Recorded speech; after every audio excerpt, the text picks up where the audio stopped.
राज्यातील प्रत्येक जिल्ह्यात दिव्यांगांसाठी पुनर्वसन केंद्र उभं राहावं यासाठी गतीनं कार्यवाही करण्यात यावी असे निर्देश मुख्यमंत्री एकनाथ शिंदे यांनी आज इथं दिले।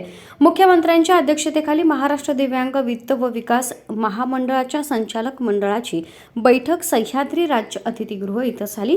या बैठकीला दिव्यांग कल्याण विभागाचे सचिव सुमंत भांगे, दिव्यांग कल्याण विभागाचे आयुक्त प्रवीण पुरी, महामंडळाचे व्यवस्थापकीय संचालक अभय करगुटकर आदी उपस्थित होते। मुख्यमंत्री म्हणाले की नमो दिव्यांग 11 कलमी कार्यक्रमात नमो दिव्यांग शक्ती अभियानांतर्गत राज्यात 73 दिव्यांग पुनर्वसन केंद्र उभारण्याचा संकल्प केलाय।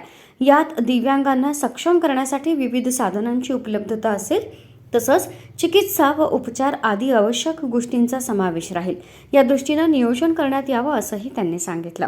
या बैठकीत दिव्यांग व्यक्तींना स्वावलंबी होण्यासाठी 798 हरित ऊर्जेवर चालणारी पर्यावरण स्नेही वाहनांवरील दुकानं ई-शॉप्स वाटप करण्यास व त्यांच्यासाठीच्या खर्चास मान्यता देण्यात आली। तसंच पुण्यातील सायन्स अँड टेक्नॉलॉजी पार्क यांच्याशी करार करण्यास मान्यता देण्यात आली।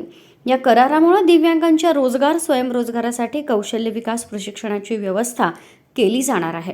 यातून दिव्यांगांमधील स्टार्टअप्स, उद्योजकता विकास यांना प्रोत्साहन मिळणार आहे। दिव्यांगांचे जिल्हानिहाय 100% सर्वेक्षण करण्यात येत आहे। हे काम अत्याधुनिक पद्धतीनं आणि त्याची सर्व माहिती एकाच ठिकाणी एकत्रित होईल अशा प्रकारे कार्यवाही करण्याची सूचनाही करण्यात आली।